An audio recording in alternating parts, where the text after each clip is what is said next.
Kemudian juga di sini disebutkan banyak yang berkaitan dengan eh, anak yang mondok gitu ya. Ini ada maksudnya begini, apakah kemudian jaminan kalau kemudian kita ingin anak yang berbakti, ya udah disuruh mondok aja di pesantren gitu. Karena si ibu yang bertanya juga melihat kadangkala pulang dari pondok juga tidak sesuai dengan harapan gitu ya, outputnya mungkin. Nah ini bagaimana Ustazah? Ya, ini tadi ya, kalau untuk lebih ini ya, lebih memahami lebih detail tentang konsep-konsep Islam di dalam pendidikan anak dan juga bagaimana kita mewujudkan syahsiah Islamiyah atau kesolehan anak itu, ini ada beberapa program ya Kak, sebelum saya jawab yang itu ya. Beberapa program kita sebenarnya ada workshop ya, workshop menyiapkan anak tangguh, itu juga bisa diikuti ya Bu ya, itu ada Ayah Bunda ya, itu ada 8 materi dan sekarang sedang kita buka itu. Sedang kita buka workshopnya itu 2 hari, insya Allah akan diberikan penjelasan mulai dari pendidikan anak berbasis akidah Islam, pendidikan anak berbasis usia, dan pendidikan anak berbasis orang tua ya, berbasis orang tua. Nah ini mungkin bisa dilewati lebih dulu. Uh, Adapun anak yang di pondok itu ada beberapa faktor sebenarnya itu Bu ya, kalau kita melihat ternyata nggak asar ya, nggak ada asarnya, nggak ada pengaruhnya. Ketika di pondok itu datang ke rumah, pengaruhnya itu tidak tampak. Nah ini kalau di pondok, kalau dari secara konsep mungkin sudah ya, sudah dapat ya sakofa-sakofa Islam atau kurikulum ya, secara kurikulum dia sudah dapat dan sudah banyaklah ya, ada bahasa Arab di situ, ada akidah di situ ya, ada sakofa-sakofa yang cukup banyak sebenarnya yang seharusnya itu bisa gitu ya, yang seharusnya itu bisa mensolehkan dia berada di pondok itu harusnya. Cuma kan faktor dalam pendidikan itu tidak hanya kurikulum, tapi juga metode TEK. Juga metode gitu ya, metode metode pembelajarannya itu memang talakian fikrian itu nggak semua guru piawai. Ya, kadang-kadang guru itu atau nggak semua ustadz itu paham tentang talakian fikrian itu. Jadi yang ada itu hanya transfer informasi, ya, informasi dan hafalan, gitu ya. Karena transfer informasi dan hafalan itu nggak ada pengaruhnya bagi pemikiran Ananda dan akhirnya tidak berpengaruh juga pada amal, ya, kesolehan tadi. Harusnya kan yang disebut paham itu apa ya, Al-Qur'an yang dia hafal tadi, sebagai sebuah bentuk informasi ya, maklumah sabiqah, itu harusnya mengikat amalnya gitu ya. Nah, itu mengikat ke amal gitu ya.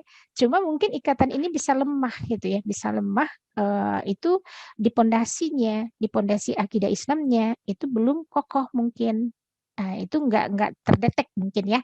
Ya kalau kita sebagai orang tua kan terdetek tuh biasanya kan, terdetek kan kalau bersama kita gitu, terdetek oh ini kurangnya ini gitu, jadi bisa kita segera benahi. Nah kalau di pondok itu kan banyak orang mungkin nggak terperhatikan dan sebagainya. Nah disinilah ayah bunda itu harus apa ya, punya sinergi yang kuat dengan ustadz ustadzahnya dan tahu melihat perkembangannya itu kayak gimana. Memastikan setiap apa yang dipahami anak itu memang anak paham. Setiap pelajaran yang dipelajari itu memang anak yakin dan paham begitu. Dengan begitu nanti itulah akan berpengaruh pada jiwanya ya, berpengaruh pada dirinya sehingga ketika dibawa ke rumah, nah itu nggak berbeda antara dia di pondok dengan dia di rumah.